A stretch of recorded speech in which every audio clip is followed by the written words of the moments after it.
Yesterday, 4 of the Mag 7 reported their earnings: Microsoft, Alphabet, Meta, and Amazon. And while their revenues and EPS beat the expectation of analysts across the board, the picture of their free cash flow and margins is much less clear.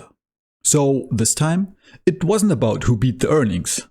It's about something much deeper: a fundamental shift in how these companies make money. So today, I'll go over the latest earnings of these 4 companies and explain why even an earnings speed of 90% is not enough anymore. And if you're new here, my name is Florian and I'm a physics engineer from Germany with a passion for data-driven and objective investing. Welcome to the channel and thank you for joining me today. So when we look at the combined cash flow statements for Microsoft, Alphabet, Meta and Amazon this quarter, one thing becomes clear: the era of capital-light software companies is over. In total, these 4 companies spent over $120 billion in capex in the last 90 days alone. That is more than the annual GDP of some countries like Ecuador or Bulgaria. And the market's reaction wasn't about the revenue beats. And we actually had healthy beats not only in revenue, but also in EPS, where especially Google and Amazon could beat the estimation quite handily. Google surprised with almost double the estimated EPS, and Amazon was still 70% above the estimations. But the market looked more on the unit economics of these businesses that are shifting. Microsoft's last quarter showed that their cloud growth is still robust with 30% year over year. But the costs to maintain that growth are scaling faster than the revenue it generates. The costs for property and equipment were even up by 84% year over year. Yes, Microsoft is building a massive AI toll road, but they are paying for the infrastructure upfront with cash that used to be allocated for buybacks. Meta and Alphabet are stuck in the same loop. Meta just pushed its 2026 capex guidance as high as $40 billion. When you plot this in a chart, the trend is impossible to ignore. The operating cash flow, here in orange, is still generally climbing, but the free cash flow in purple is getting squeezed. So we are seeing the fundamental shift from high-margin software to capital-intensive infrastructure in real time. For investors, this is a risk to the free cash flow yield that has made these stocks the ultimate safe havens for a decade.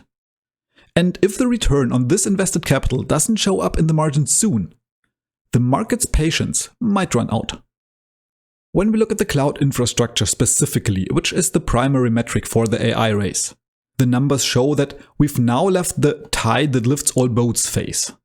And while Microsoft's cloud, that also includes things like licenses, SQL servers or GitHub servers, did grow by 30% overall, as I just showed you, Asia itself grew even quicker with 40%.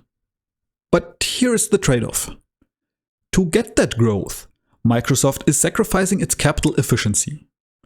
Their cost of revenue grew by 47% and their operating expenses by 9%. Overall, this meant that their operating margins decreased. So Asia is becoming a monster that requires constant multi-billion-dollar hardware injections just to stay at this pace. Then there is the Google Cloud. For years, this was a money sink that was burning Alphabet's search money. But not anymore. Google Cloud hit $20 billion in revenue this quarter, but the real highlight was the operating margin. Because they have managed to scale their margins to 32.9%, up from basically zero a few years back. So while Google's cloud revenue is still lower than Microsoft's or Amazon's, they are quickly catching up and running a highly profitable infrastructure business now. And speaking about Amazon, for the last 18 months, the narrative was that Amazon has lost its mojo. Too slow on AI, too bloated on hardware. But the latest numbers show something different. AWS grew 28%, the fastest acceleration in almost 4 years. And they did it with 37.7% operating margins that also increased again in contrast to the last quarters where they were basically flat. And we see the same divergence when we look at the overall picture for the whole company. Both Amazon and Google are growing their margins while Microsoft is taking a hit on their margins to build a data center to support their cloud. So the takeaway for us as investors is simple. Google still has the smallest cloud revenue, but is growing the quickest, and at the same time, they are also increasing their margins. Amazon is growing the slowest, but at least they are doing it efficiently, while Microsoft is taking a hit on their margins to keep up their growth. Now, cloud might be the future, but the ad business is still what funds the entire experiment. And if you're looking for where AI is actually delivering a return right now, it's not in a chatbot. It's in the algorithms that decide which pair of shoes you see on Instagram or which sponsored link you click on Google. And Meta's numbers this quarter show exceptional operational leverage. They brought in $55 billion in ad revenue, which is an increase of over 30% year over year. The price per ad increased by 12% and the ad impressions by 19%. The reason is Meta's Advantage Plus AI. It's essentially a black box for advertisers. You give it the budget and the data, and the AI handles the targeting. And it's working so well that Meta is seeing record high ad impressions and pricing power, especially in their core US and European markets. But Google isn't sitting still either. While Meta dominates discovery, Google Search remains the undisputed king of searches with intent. Google's Q1 results showed that search is more resilient than many analysts and investors predicted, even with the threat of AI-driven search alternatives, and is up by 19% since last year. And YouTube's ad revenue is also up by 11% year over year. But the most interesting metric here is the ARPU or ARPP, the average revenue per user or person. Meta sits at $50.66 here. Google unfortunately doesn't report this metric directly, but Morningstar estimates Google average ARPU to $44, and I've seen some others even going up to as high as $50 per user. That's almost 3 times as much as Meta's. The difference is that Google captures you at the exact moment you are searching to buy something, and advertisers will pay top dollar for that high intent click. Meta, on the other hand, relies on catching your attention while you're just scrolling through your feed. Both business models print billions, but Google's search engine is essentially a high conversion cash machine. And that premium intent is exactly why the revenue per user is so dominant. But the cloud and ad business is not everything, and in Meta's case, they also saw their daily active users actually shrink this quarter, which is a huge red flag. But before you assume that everyone is finally deleting Facebook and Instagram, Meta said that this drop was mostly due to internet blackouts in Iran and WhatsApp bans in Russia. But it still shows that Meta's era of easy user growth might be officially over, and the only path forward is squeezing even more ad money out of the people who are already scrolling. All in all, they still showed a nice revenue growth of 33%, but their expenses grew with 35% even quicker. For Amazon, the total net sales increased by 17% year over year to $181.5 billion, with their net income even up by 77% compared to last year. The big shift here is the regional fulfillment model. Amazon is shipping faster and cheaper by moving the inventory closer to the customers. Alphabet could grow their overall revenue by 22%, their net income by 30%, and their operating margin by 36%. These are quite impressive results, mostly driven by the growth in Google Cloud.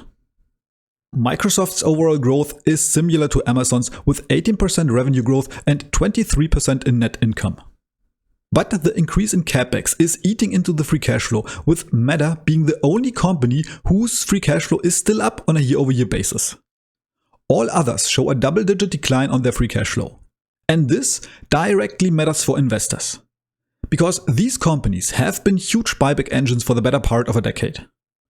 This effectively propped up their earnings per share even when the organic growth was down. But if that cash is now being diverted into huge checks for data centers and chips, these buybacks will get a lot thinner. As of this quarter, Microsoft was the only of these companies that still used cash to buy back any shares. But on the other hand, we have the valuation. The only company that is currently above their 5-year average valuation is Google. Meta is still sitting very close to the historical values, but both Amazon and Microsoft are well below theirs. So the risk that comes with these capex costs and the decline in free cash flow is at least somewhat priced in already at the current prices. So all in all, Big tech has transitioned from capital-light software to a capital-intensive infrastructure race. These stocks are now more sensitive to interest rates and hardware cycles than they have been in the last 20 years. And as objective and fundamental investors, we can't afford to just look at revenue beats anymore. We have to watch the free cash flow and the margins. If these billions in AI investments don't show up there soon, the perceived safety of these companies is going to evaporate. But as always, that's just my opinion. What do you think about the latest earnings, and which of these 4 companies do you like most? Let me know down in the comments. And guys, if you want to know how else you can benefit in the AI trend with 6 very concrete companies that are already showing record cash flows, watch this video next. And as always, this is no financial advice, so please, before investing, do your own research and only use this video as a starting point for your own analysis. That being said, thank you so much for watching guys, and see you in the next video.